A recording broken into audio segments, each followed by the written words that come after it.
It builds character to be a New York Jets fan. I'm here for the smoke. Dolan is a terrible owner. Mike Trout is by and large the best player in Major League Baseball. Nobody would notice him just walking down the street. I don't even think the ink was dry on his contract and he got fired. Welcome to Degree of Difficulty. I'm your host, Aaron Johnson. This week, I want to take this opportunity to talk about my first love. You know, we all have that first love that gives you goosebumps still when you think about it. The good, sometimes the bad, but that first love always holds a special, really untouchable place in your heart.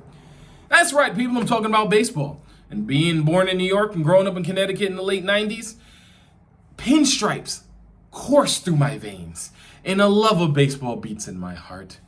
So it's frustrating to me when I look around the landscape of Major League Baseball, and I continue to see it fall flat on its face like an overweight milk crate challenger. Today was supposed to be the start of spring training, aka the moment when Willie Mays Hayes ran his way onto the lovable losers, the Cleveland Indians. Oh, they got a new name? What is it? The Guardians? That is a terrible name. That's such a dumb name. You know what? Whatever. We got to get this done. I guess it's better than the Washington Commies. Just roll the tape. AKA the moment when Willie Mays Hayes ran his way onto the lovable losers, the now Cleveland Guardians, in the classic movie Major League. Right now, players and owners are currently in a bitter labor dispute that has the players locked out and threatens the 2022 season. Now, I can be frank about this, and I'm not talking about the big hurt. Baseball is lumbering behind the rest of the major North American sports like Newman if he chased Keith Hernandez after being hit by the Magic Loogie. Major League Baseball went through this back in 1994. Players went on strike after labor conversations fell through in the middle of the season.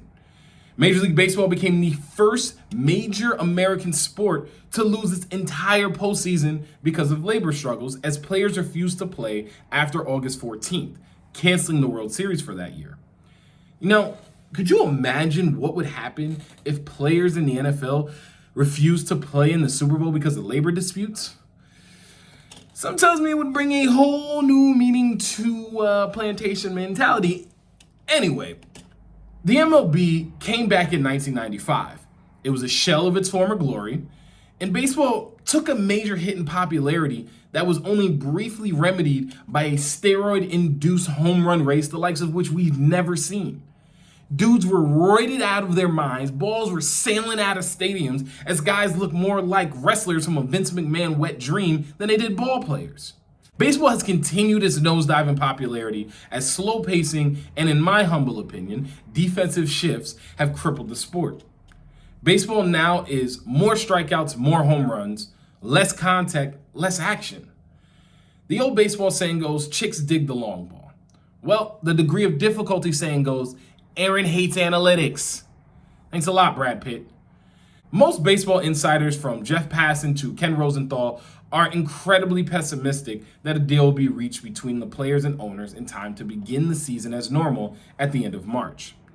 Last week, MLB officially postponed all spring training games through at least March 5th.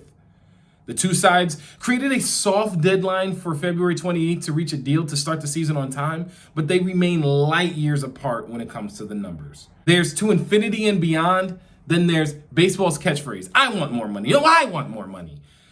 I'll keep my ear to the ground on the story. Hopefully we'll get to hear the soothing sounds of Hamilton Porter's sweet voice bellowing across the diamond before the hot summer days actually hit us.